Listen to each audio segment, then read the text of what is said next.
Thank you, Mr. Chairman. Heaven forbid there be such a logical approach. And Senator Cantwell and I have talked about this on a number of occasions, and this question of building American leverage, I think, is everything. And I want to associate myself with her remarks.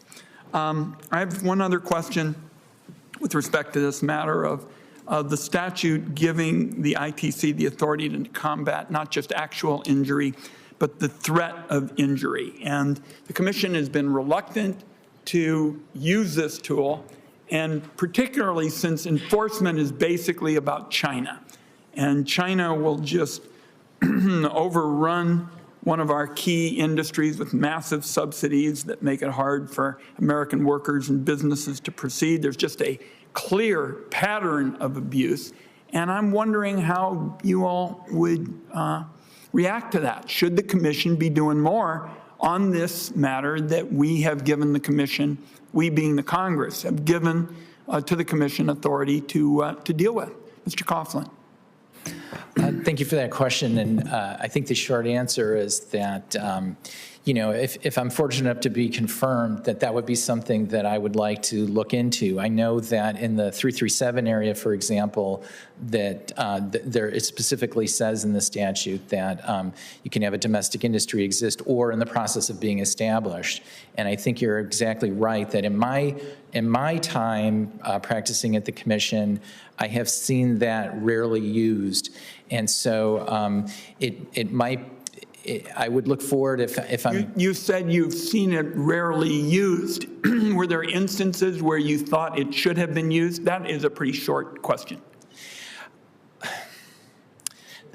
So as an advocate practicing before the ITC, I have seen situations where it could be used, but I know that the standard of proof can in some instances be high, and so it might be something.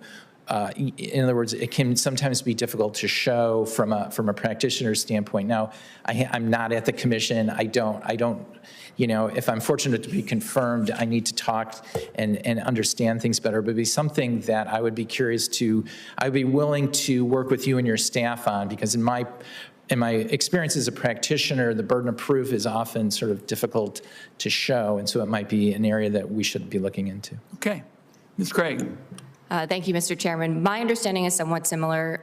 In the petitions that I've kind of glanced at, a lot of them allege both material injury and threat of material injury, excuse me. But in those cases, there already is a domestic industry, and there are imports that are already coming into the country. In solely a threat of material injury case, you wouldn't necessarily need imports to show that there is a threat of material injury, correct? And so my understanding, I have asked members at the Commission this, my understanding is similar to Mr. Coughlin's. It can just be easier to hinge on material injury that's actually happening instead of trying to predict the threat of material injury. Now, again, the statute does lay out some factors for the commissioners to consider in terms of threat, including potential for turning on new production in an existing facility in a foreign country. So those are factors to look at. But I can't give you a concrete answer as to exactly why the Commission is not necessarily making more determinations there. That's just my understanding. I'm happy to, dig into that more, and of course, if confirmed, would be more than willing to engage with you on that question. The point, and this is what Senator Cantwell touched on, is how we're going to use American leverage. That's not a partisan issue. That's not Democrats and Republicans. That's red, white, and blue. And the reason the Congress gave this power to the Commission is that we all go home, our new senator from New Jersey, those of us from the Northwest, and we hear from our constituents about how government doesn't act until everybody is devastated. They're just picking up the pieces. And I think your answers reflect we're not talking about real cases here, because we can't talk about real cases. We can't opine on those. I'm a lawyer in name only. My wife agreed to marry me. She said, "You're not a real lawyer. You were director of the Grey Panthers and all that." but we got to get more leverage. And that's what this hearing is really all about, is to talk about how we're going to, mobilize on a bipartisan basis to protect our workers and our businesses, because China is not sitting around kind of waiting for us to have, a whole bunch of, opinion pieces and articles and the like. They're moving now. They're moving aggressively. So I'm going to let Senator Crapo make any remarks that he'd like to make, and then I'll wrap up. We've got the formalities, but I want to make clear again that you haven't heard from me or I think colleagues across the dais about there's only one partisan way to go here.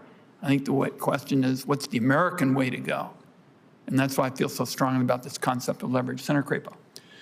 I simply want to add to what you say, Mr. Chairman. We are agreed that the United States must use every tool that it has to maximize our leverage against anti-competitive conduct by other nations against our economy.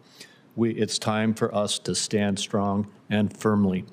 And I look forward to working with you on this as we move forward. I as well.